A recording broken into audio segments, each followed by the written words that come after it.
Hello and welcome to Mostly Minnesota Music Podcast Edition. I'm Ann Tracy. I'm here with my co-host, They're Baker. Yeah, and we are here tonight with 2/3 of the Catalina. Hey, How you guys doing? Thank you, gentlemen. Thanks for joining us. Yeah, So absolutely. we have James Howard and we have Justin Jacobs. Yeah, thanks for having us and thanks for making time for us. It's great. Yeah, and we're just gonna have to talk about Adam because he wasn't able to be here tonight, so that's okay. You can tell his most embarrassing story or something else to make sure. Oh, we will. Yeah. Make sure he knows we were thinking about him. So that. Yeah. So I'm excited to get a chance to talk to you because I know we posted your video for Love Somebody when it came out did that one come out in September earlier in the fall or when the song came out? Yeah, and then, Love Somebody was back in July, but yeah, that that's my sense of time. That's yeah. Yeah. And you kindly answered a bunch of questions for us back then. So this might be a little bit repetitious, but I'm happy to tell us. So you guys all went to college in the Twin Cities and you sort of met there. Is that, or you all went to the same college? Yeah. So I went to school with Adam, and then Justin was actually at a different college, but we all kind of met here in the Twin Cities, just like kind of the music like sphere. Like I guess you get to know other musicians and stuff like that, and it all worked out. But yeah, we all went to we all went to private schools, but Adam and I went to school pretty much at the same place at different times, but had some crossover. Okay. And then I just met Justin because he's an awesome guitar player, and you meet other guitar players. So nice. Are you all from the Twin Cities then? Are you from different areas? I'll speak for myself. I grew up in Nebraska actually, so I'm from right around Omaha, and then I came here for school, and then ended up just sticking around just because jobs worked out and stuff like that. Which, yeah, I kind of just put my roots down here a tiny bit. So I've lived here since 2013. Okay. Yeah. Okay. And I was born and raised in Michigan, and moved to Minnesota for school, and spent a little bit of time in Nashville post school. But Minnesota just had my heart, so I moved back here and kind of settled down here. That's nice. That's Adam's how we get people. We have good colleges. Mm-hmm. Yeah, that's how you get them. Adam's the only one that actually grew up in Minnesota, so he grew up in the Twin Cities area. So. Okay. Now, did you guys go to school for music, or did you find a love of music there? How did that happen? Yeah, I've got my degree in music, so I've got a BS in music, which sounds weird to say, but and then Adam's is kind of more of like I don't know what would you call it. It's not a true minor, but like an emphasis, I suppose. So he did take music courses. And and mine was music as well. Yeah. So nice. So then that's kind of an easy connection to make. So you all got together, and did you start playing together right away, or how did it gel? How did you get from like the first meeting each other and recognizing that you had a shared interest to coming out with the first EP? For sure. I'm actually more interested to hear Justin's perspective on that than my own, to be honest. Yeah, we all met and we're hanging out, mutual friends, mutual groups, and just connected and meshed really well. And I think we all kind of hit the same point where we're like, these are my people. Like, these are my friends I trust, and I want to be in their lives, and they want to be in mine, which is a cool thing. And we were all making music. And it was just kind of this thing where we all kind of wanted to make it together because we cared about each other, and we wanted to make music with people that we cared about and wanted to be around. And the music kind of just flowed out of that. And yeah, I don't know, James, if you have anything to add. Yeah, I think we were all friends for probably like a year and a half leading up to it. There was kind of like there's a weird barrier, like as a musician, like it depends on what you're doing for work, and like you eventually have to hit a line where you're like, okay, I actually want to like release my own stuff as an artist. And we finally kind of hit that boiling point where we were like, holy smokes, we're like in our mid-20s, and like, yeah, that's still very young, and I get that. But in terms of a lot of artist careers, especially kind of like in our sphere, like there's a window of opportunity sometimes. And we didn't want to hit the end of that and get to the point where like we couldn't be a part of kind of that alt rock or like sometimes indie, or like, I don't know, like I'm not sure what you would genre classify us as, but like there is like kind of an age, and we kind of hit the beginning of that, and we were just like, holy smokes, there's this window of opportunity, and if we blink now, we're going to be like 40. And I think a lot of us were just like, well, none of us have kids yet. Adam's married, and then I'm engaged now, which is awesome. Congratulations. Thank you. So we were just kind of hitting that thing where it was like, man, if we're going to do this, like, we got to get on it. And I think whatever you believe in, I do believe that we were all in each other's lives like for a reason at that point. And we were like, yeah, I think this is who we were meant to be doing it with anyway. Let's go ahead and just put the pedal down and like see what we can come up with. And I think it was like September of 2019 was like the first day, or October 2019 was like the first day in studio where we wrote a really bad demo, and we were like, hey, what can we do? And the second demo turned into Love Somebody in like 5 hours or something. Wow. And we're like, wow, if we can do that, like if we can make music like this, like we just need to keep doing this together, because this is obviously a good connection, and like we all speak well and work well together and can be really honest with each other, and it's just a good connection from the front. So as soon as that hit, it was like, yeah, this is the group. And we were always back and forth on like a fourth member and things like that, and it never really came, and we just kind of accepted that. We were like, you know what, maybe it's just us three, and like that's the way it is. So it worked out fine, and we're happy with it. That's great. Yeah, that's great. I understand what you're saying. I mean, it's funny because I understand mid-20s. Yeah, I mean, there's a door closes on one opportunity and opens on a different opportunity. I think, that. Yeah. Look, if I can remember my 20s well enough, but but you guys write about a lot of emotion. Yep. And I think that which is great. So who does the songwriting? Where do these songs come from?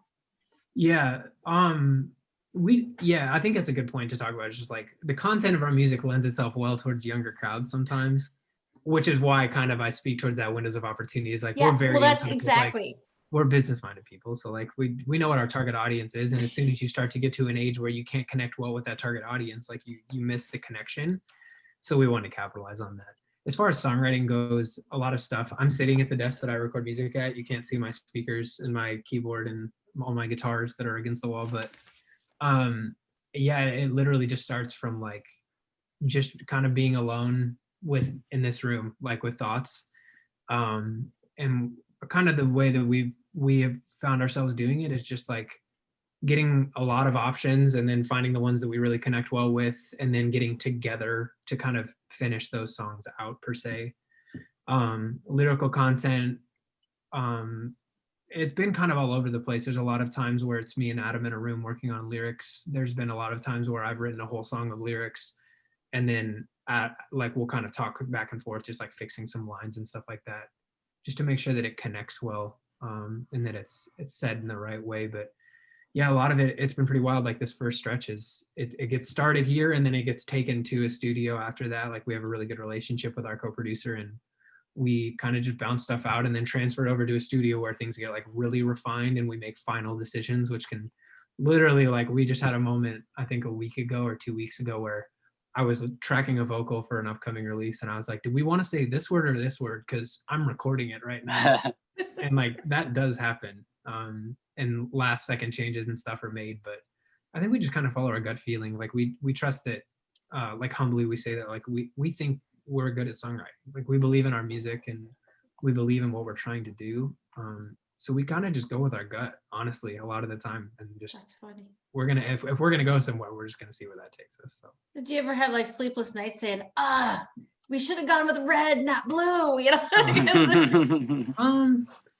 I don't know. There's been some maybe nights of frustration. I don't know about like never like I don't know. I guess not really. I guess we've been like, we make our decisions. We're bold and we're like unapologetic, but there's been some nights where I've been like frustrated that I can't come up with the last line of a song. That's for sure. Like that does happen, but yeah. But you know it when you hear it. I just sort of go, yeah, that's the line I needed. You're right. Exactly. Once it gets written into notes on my phone, then it's good to go and we're all done. So yeah. That's great. That's great. I love, well, I love the song "Love Somebody," and I think that there's an agelessness to that, because I think that's really, it seems like it's really kind of about chasing love in the first moments of love or the first months of love. And I think all of us, it doesn't matter how old you are, you remember that, or you hope for that, or you know. Yeah, the beauty I think of that song sometimes is like, I guess as an artist, you want to take that idea and you want to make it as relatable to a wide gap of audience. And that song was released first for a slew of reasons. I think a lot of it is what we stand for. We said this a lot. It's what I stand for. It's what Adam stands for, and it's definitely what Justin stands for. Is like, that's what we want to see in the world. Is we want to see people happy and see people in the relationships, friendship or love, romantic, the way that they're happy.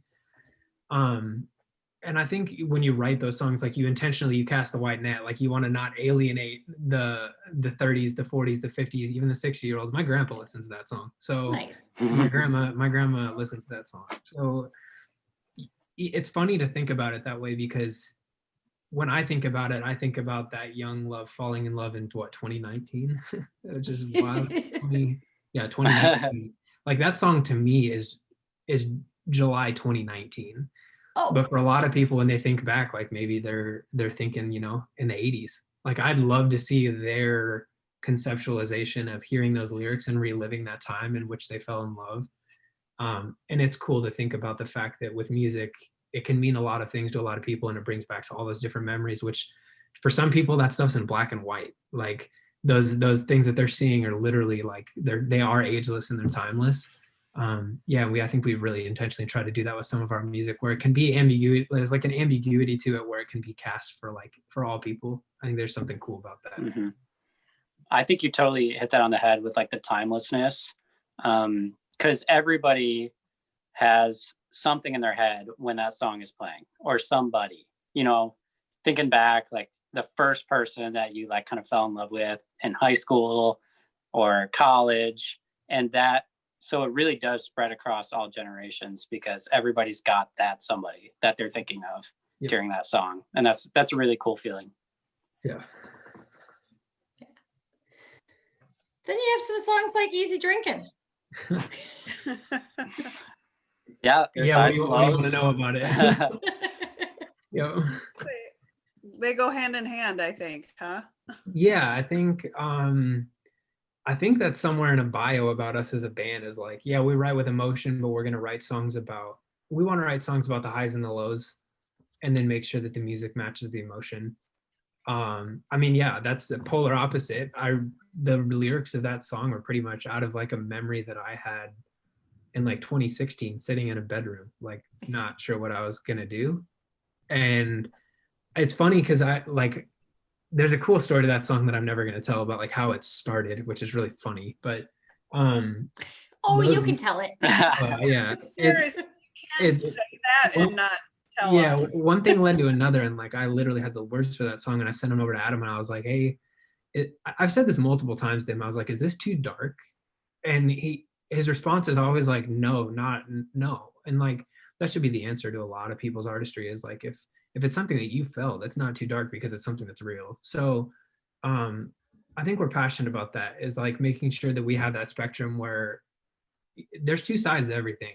And like for someone else to be able to listen to that song and maybe find some comfort with what that song's specifically talking about is also important to us. So yeah, I think that's a great thing, is for people to hear our music and to relate to it. And if they're going through something and they hear those lyrics and they're like, whoa, okay, I'm not the only one. I think I can get through this.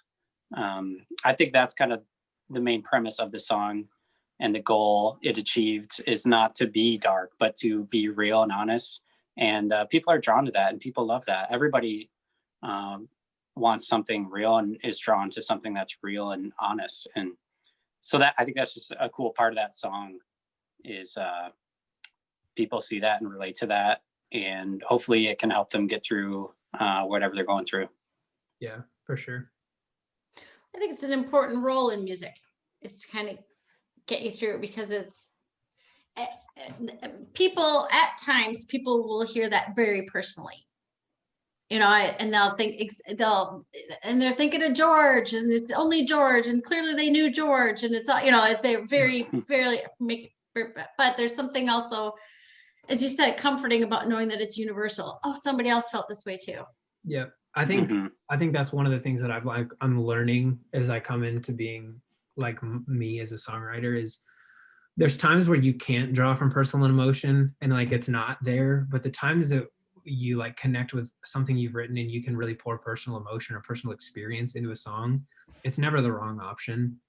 We're all human, and those like experiences are universal, like no matter what age or who you are, where you live, like people go through those emotions. Like it's not like there's an endless amount of emotions that we feel as human. There's certain ones that we feel more than others. So anytime that you can capitalize on a personal experience, that's going to be relatable for someone. And we wanted that song specifically to be relatable for people that were dealing with, like hard breakups or like sad moments. And like, some people turn to substance abuse, and that's not a joke. And we wanted to make sure that we wrote a song saying like, yeah, we've been there too, trust me.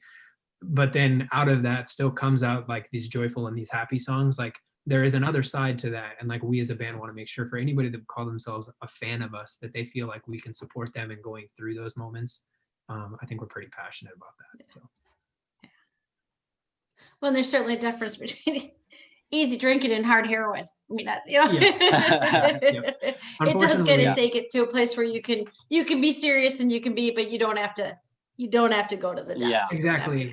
Like I think someone had written an article about that, and they kind of alluded at the same thing of like whether it's alcohol or whether it's like hard substance abuse. And that was really kind of the goal of that song, again, is to leave that open-ended, because everyone has their vice, and like we want them to be able to put themselves into our music and become a true fan of it and like really be able to connect well with it. So yeah, what you're saying is like that's very true, and it's why it was kind of written with some, like we wanted it to be relatable for whatever that vice is. That was kind of the goal. Nice. Now that this album has been out for a few months, and you've already alluded to sort of working on some other stuff. How hey, what do you guys got coming up, and how does 2020 factor into it? And it's definitely been a crazy year to do like a debut, but at the same time, I think somewhat of a blessing. It's really allowed us to like hone in on how our songwriting process works and like what our processes are. So we're planning on we were talking about this ahead of the interview. We're almost closer to new music than we are to the old music, which is really cool for us. And like, even though you can't play shows and you can't go out and travel or do certain things, what that does mean is you've got more time to be crafting and you've got more time to be working. And yeah, we're like pretty deep into the like round 2 of things. All of our music is kind of like, it's co-produced, and a part of that is self-produced. So like we do everything pretty much in-house. It's like us and our friends. Okay. We don't like, even our studio relationship is a really close friend of ours. And it's cool because our process can be as quick as we want it to be, essentially. Like if we want to take the whole week to write music and crank stuff out, like we're able to do that. So nice. I think we're looking early 2021, I think, is going to be kind of the next round, and we've got some things in the works. And I was just chatting with a couple people, and I know JJ knows I feel this way. I'm more excited for round 2 than I am about round 1. I think we're only getting better at this, and I think that speaks to who JJ and Adam and me are as people. Is we're really dedicated to making sure that we get good at this and that we're successful at this. So this next round of music, I feel like we're just getting better at like the personal experience, the relatability, and like the quality of just melodies and writing and all that stuff. I'm just excited because I think that kind of the sky's the limit, and I think that we're doing a good job of growing into what the Catalina is meant to be. But yeah, 2021 is going to be fun. We're hoping, I can't do hard dates, but in my brain, I'd love to see by February to have some music out there for people and have some new things going. Nice. It sounds like a lot of material, if not all material, is written. Are you still looking at sort of the big life issues of relationships and love's happy and love's not so happy, or I got to think through a bunch of lyrics without pulling up. I think there's definitely a lot of love stuff in there. it's really funny because as an artist, like we've also had some ideas that are floating in our head, and like sometimes they just aren't ready to come out yet. There's like some emotions that we're battling with as a band for certain things. Like obviously 2020's brought in a slew of that for people. Yeah. And there's some like concept things that we have in our heads, but sometimes just the song isn't right with the nature of the way that we write songs, where vocals are last when we write. And a lot of people would ridicule us and slap us on the back of the hand for that, but it's what works for us right now. And like, we try to introduce a melody kind of halfway through just to make sure that the instrumentation doesn't collide with it. But sometimes the concepts that we have lyrically just don't end up fitting emotionally that song. And also certain things are less relatable than others. So yeah, there is a lot of like the same thing with personal and emotional, like with relationships. I think that we kind of fit that mold of 2020 bands that they either write happy sounding sad songs or like sad sounding happy songs, if that makes sense. There's always like this weird paradigm with like how that ends up working out, but it seems like it's true a lot of the time. And then we just have our happy-go-lucky things, like Livy and Rose obviously is just like a just straight banger where we're just trying to throw the kitchen sink of cool like atmospheric sounds with people. But yeah, it'll be a lot of the same. I think that we did a good job on that first EP of like saying like we're proud of this and this is who we are. And I think that is going to serve us well down the road, because we're not going to have to make drastic changes where we're writing songs about things that we don't want to talk about. So yeah.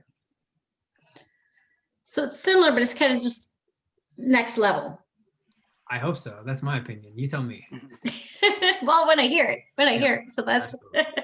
Have you guys been able to play together in the same room? Yeah, Justin, you can answer this one. Yeah, we have some content coming up, and that's the most that we've done is video, music video stuff. Yeah, we really want to, and it feels good when we do, but we haven't, especially with the way the year's gone, and obviously not near as much as we wanted to. Yeah. We need to more. And I think that's something that's going to be early on the 2020 list or 2021 list of things to do is dialing it in and getting comfortable on stage with each other just as much as we are in person. It is nice because this won't be the first time we've played music together. So we have that going for us. Like, but just the nature of this, I mean, like, yeah, I don't know. I don't like to talk about COVID too much because I'm just like trying to come on the other side of it as much as possible. But like, I had it for 3 weeks. And I was just gonna say, you guys had some personal, and we've had some things where have really kept us from being able to do things. But I think it's nice to be able to focus on the things that we can do. A lot of the time, it's mainly like we'd be playing in a basement right now if one of us had our own house. Like we're all renting in like townhomes and apartments and stuff like that. So I'm really confident that the first time that we get music together, like we get together and play live music in the same room, it's going to turn out, we're already going to be so close because we're already really comfortable playing with each other. But yeah, it's going to be fun. 2021, I'm way more excited about 2021 than I am retrospectively about 2020. well, yeah, that goes without. Aren't we all? Yes, Aren't we all? Yeah. But you've been able to play online together, or not in real time? Do you share files with each other and kind of work that way, or how? Yeah, we do. Yeah, I think that does happen. We're sharing files with, for sure. Like some of the basis of songwriting happens with like Justin sending ideas, Adam sending ideas, and they get consolidated onto the same computer, obviously. But we haven't done any live streaming shows. We felt really passionately with the way that we know that we are as people and the way that we're going to be as a band moving forward. We were trying to be as passionate as possible, seeing if we could hold out to have a live debut show in a room with people. It's really important to us. And like, it's a little bit, it would be a bit of a bummer if we have to do a virtual show, but obviously we'll figure it out. Like after Christmas, if it's looking like it's going to be another 6 months, like we're going to be working on something virtual. Like it's going to happen because you can only go so long. But yeah, we're really hoping that we get to do that live outdoor, even, once we get to Minnesota, once we get to that point. Yeah. That would be a big blessing for us. Like we'd be really excited about that. The winter that's going to hurt us for that. Yeah, obviously. Nobody wants to. No, certainly, no one wants to play. That would be 0 that'd degrees. be no fun and low attendance. Exactly. Exactly. And you're right. I mean, there are a lot of musicians that can kind of notch it back and they do something from their living room. But you guys aren't like that. I mean, that I could see you do a virtual show if you were on a stage and people were watching from that perspective, but I don't see the three of you on the couch. Right. Yeah. Yeah. That's kind of not, the nature of our music is like we're passionate about like kind of big production stuff. Like I'm not Yeah. gonna lie, we're like we're just like we go big. Well, that's like our goal. So to do some sort of like a strip back thing in a living room is just not like who we are necessarily. So if we have to do virtual, yeah, we're looking for trying to get like a bigger venue booked with live production. And yeah, we just want to make sure that the first pitch that we swing at is going out of the park. Like that is a big goal for us, and I'm excited to be able to kind of get our hands in and like producing that. And once we figure out what it's going to be, but yeah, I think you're right. I don't think that that's necessarily our style if you listen to it. So no, I mean, not that you couldn't spin it. I don't want to, but Yep. you know, just thinking of the videos that I've seen of you guys. I mean, yeah, it's fun to see that, you know. yeah, It no, brings, you're not wrong. it does bring me back to some shows from the 80s, you know, with the lights and the, you know, it's fun. Yeah. Fun. Yeah, absolutely. How have you been able to stay connected to your fans? Because you on Fuego with Spotify this last year. I mean, Yeah. people are listening to your stuff, certainly. Yeah, that's I'll go first on this one. I want to make sure Justin speaks to this as well, because I think he absolutely would have just as much good things to say about it as me. I think it's actually been wild. I think as an artist, like we as a band, like yeah, I think you said it well. Like we had a lot of Spotify streams. I will tell you, our goals are bigger. Our goals are just bigger. Like we hold ourselves like to a high standard, and we were really, really happy. I wasn't sure how we were kind of looking at the first year, and then we got an idea of it kind of after this first 6 months, which is great. And 100,000 was a number in my head that I was like, that's the bare minimum. And like, I'm glad that we hit it. But yeah, we're trying to set the bar high for like what's going to be happening in 2021. So I think that's a big part of just my personality is like my foot is always on the gas. Like I'm always wanting to just keep pushing and keep pushing. So I do let off it, and I have my like I obviously it's not healthy for the people around you when that's the case, but yeah, we just want more. Like that's the goal. So connecting with fans has been cool. It's been really tough not being able to be in person, because I think that that's the nature of us as people. We love people, and Yeah. we just look forward to the day that someday we get to play a show and we get to stick around and like sign merch and just like talk to kids about how our music has had an influence on some 16-year-old, and like that's what we're doing this for, you know. Like that's what gets us just like motivated, is really good music and like making an influence on someone personally. So social media, you do as much as you can. Like you just, I think you always kind of have to look at it from an optimistic side of things, and yeah, you do what you can. And I think that I don't really know why we necessarily had like the streaming year that we did. Like in the first 6 months, releasing music during a pandemic, like you expect that to have like no listeners. Right. But again, I think we are humbly confident in what we're doing, and like we believe in the quality of it. And one of our favorite artists, Ben Rector, he had a quote one time just saying like, the way that music works in 2020, like it's kind of tough sometimes to tell what's from what, but the good music usually will end up rising. And we believe in ourselves to some extent, where our music is bare minimum good, at least. That's like what we're hoping for. So that's good. yeah, I think that as we continue to like write and as we continue to release, I think that it'll continue to stand out a little bit just because of the work and the care that we put into it. But yeah, you do what you can, and social media is what it is. But I'm just looking forward to live music once it can come back personally. So yeah, definitely. It's been tough. We did a Zoom call before we released any music, and we had a core group of people, and we said, this is what we're doing. This is what we're passionate about. And whatever you guys can do to support us, we'd appreciate it, as far as just getting the word out. And as the band starts, you know, you start from ground zero. We had 4 followers, us 3 and James's fiance. yeah. So we go from there, and then it's friends and friends of friends. And it was really cool seeing the barrier break to people that we didn't know at all, and people from different countries. Yeah. It's super humbling to see people from other countries, other states, like talking to us, commenting, and the very least we could do is comment back, send a DM back, because they're the reason that we're able to do this. And they're the reason that we're doing this. We're doing this for people because we love them.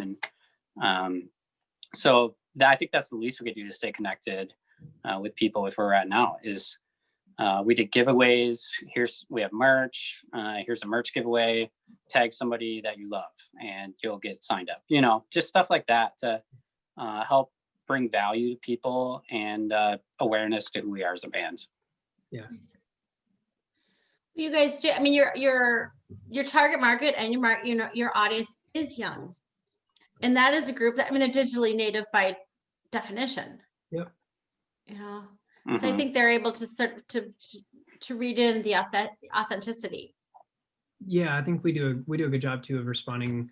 I'm really passionate about pretty much responding to every message that we get. Like, Nice. I'm always on there. We've got multiple people on that account, just making sure that we, at least if someone has something positive to say about something, our music, I'm making sure that we say thank you, especially during this time. But I think that's one of the ways that you stay authentic digitally. But yeah, I think it's been surprising too. Like, even though like you would think that it would be super young, like we're also statistically hitting good 27 to 32. Like, that's an age that's getting hit. And yeah, I mean, obviously we're hitting Minneapolis well and stuff. Some of the other cities that we've seen, though, it's been weird, like how it's worked out. I think it's just so weird to release music in this day and age. It's like it kind of just has its own feet and it walks away.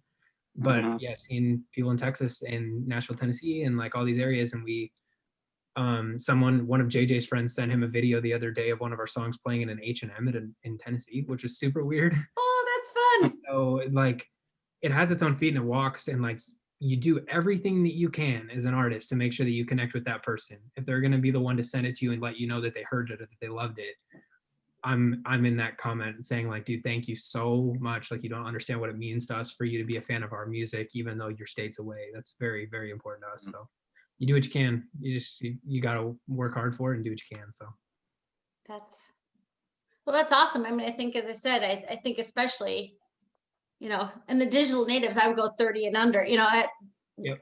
They recognize that. Yep. I mean, they really, so they appreciate it, but it can be a tough crowd too. I mean, you've got, you can't fake it with people who understand the technology. Right. Yeah. Yep. But it's exciting, isn't it, when you realize you don't know all of your followers? Yep. Yeah. I'm saying, like, is it exciting? Is that a question? Yeah. I mean, I've had some of that myself with different things where you're like, I think someone other than my mom is reading it, Yeah. 100%. I think the first time that we released a song in July, we had like a couple articles that were written out of like Germany and the UK, and they weren't even in English. And I had to put it into Google Translate. And I was like, that's pretty weird as a 26-year-old to write music that you're passionate about and then literally have to use Google Translate to like figure out what it's saying because someone in a different country cared enough to write about it. And like, yeah, it's a weird feeling. And like, it literally can only be summed up with like, holy smokes, I'm grateful that we like have a platform to be able to do that. That's so cool. As small as the platform may be and as small as it may stay or as large as it may grow, like the fact that you get to meet new people that are passionate about what you're doing is like, that'll last forever. Yeah. Now, do you remember what they said? And I guess my point is, did you get to feel like everybody's the same? They like it the same way you like it, or they found something very different in the music, or? No, that one was pretty much just talking about how like, yeah, 80s inspired. Like we released that song intentionally for a lot of reasons first. And yeah, they were just, I mean, I've said this in a couple different interviews and I'll say it because I'm passionate about it. We kind of at the beginning of Catalina stuff, like we have our influences. And one of the things that we were really passionate about is we do kind of miss the way that music used to be. So you hear that, like, you hear the weird, like, Police, Phil Collins stuff sneaking in. Like, we love 80s music. And like, I grew up on a steady diet of Van Halen, Styx, and Kansas. And like, I miss that. I think the music today is great.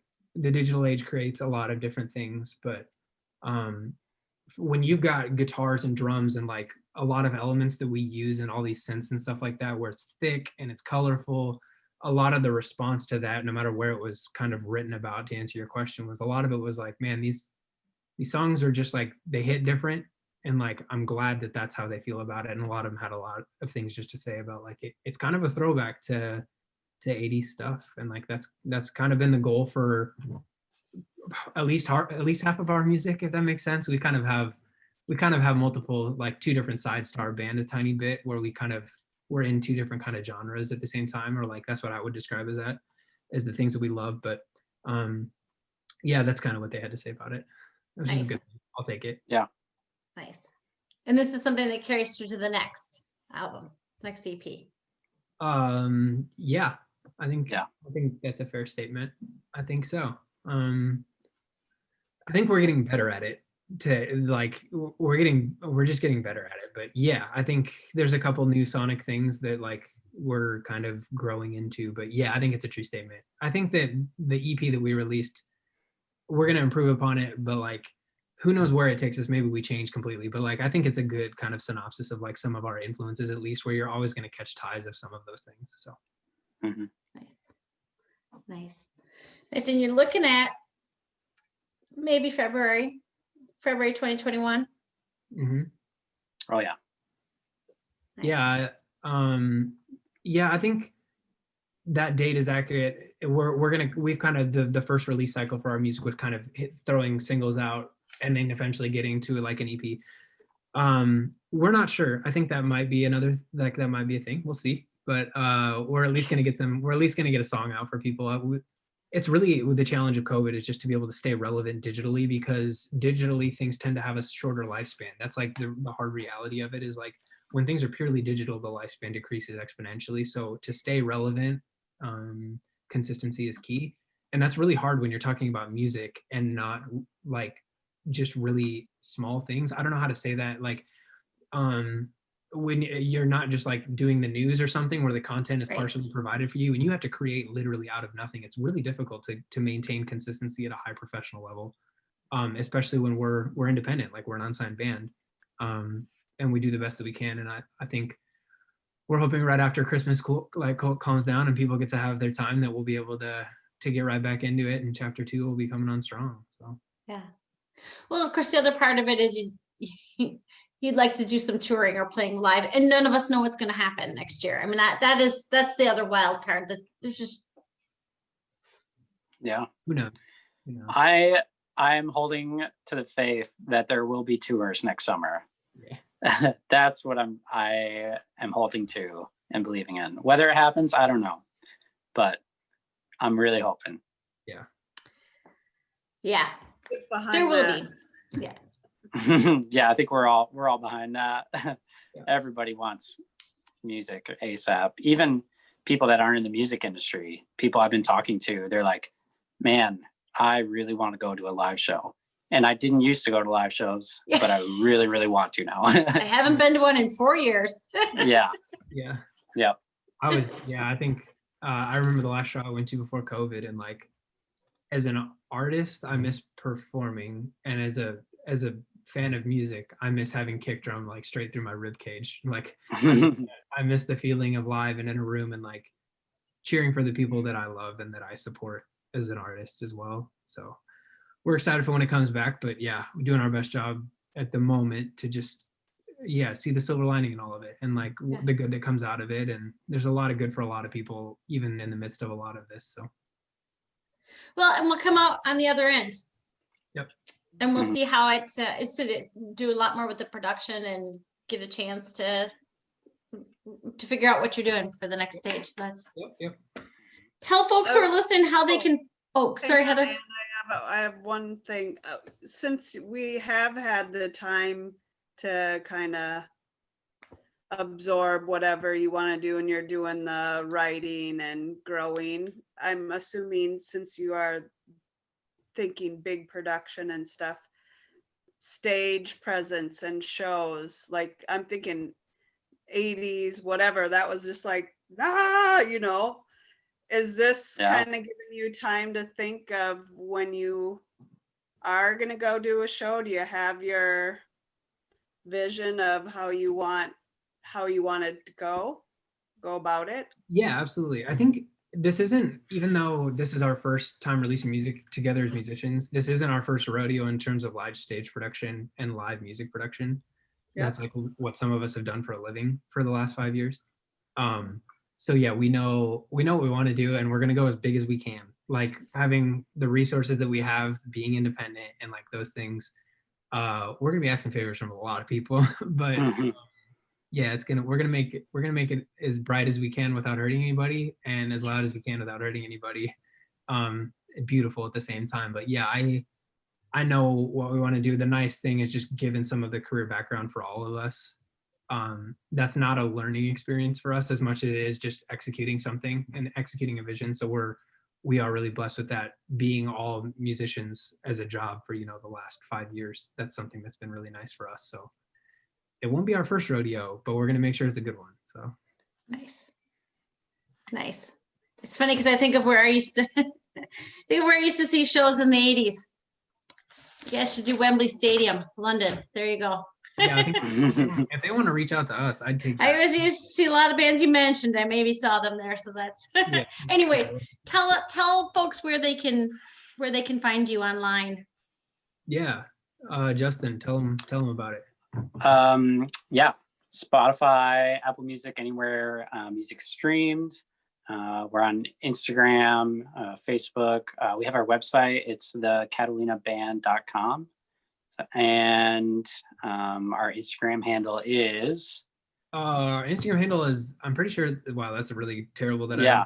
I search the Catalina. We'll be up there. Yeah, it's the _. Catalina. If you search the Yeah. Catalina, you'll find it. Yep. Yeah, so a lot of places, and I think we push all of them. So we have our content there. So if you follow us on one, but feel free to give us a follow on all of it. That really helps out a ton for us. Like we're talking about with this season, not being able to play shows, social media following, Spotify following, all that stuff goes a really long way for supporting any artists and doing what they do. And that looks really good for them. So we'd really appreciate it. Yeah, I think if I could sum up one thing, if we could ask if anybody likes our music, the big thing that helps us out is following us on Spotify and just sharing our music with the people that you're friends with. It goes a long way for us. And in the digital age we live in, that's a huge statistic for a lot of people. So reach out to us on socials, buy our merchandise if you like our music. It helps us out a lot. But if you can follow us on Spotify, that's free to do for what it's worth. Mm-hmm. And it does help us out a lot. It means a lot to us. So it is funny. I think people forget that following you online. I mean, if you're in a position to buy merch, that's obviously that's great. But the other one really is follow and share. Yep. Mm-hmm. All right, that's what I wish for you in 2021. More follows and shares. Hey, thank you. Thank you so much, Ann. Thank you so much for joining us. This was great. Yeah, thank you, Ann and Heather. Absolutely, Ann. Yeah, and Heather, thank you so much. It's been awesome. And good. Look forward to some new music, hopefully February. February 2021. Yeah. All right.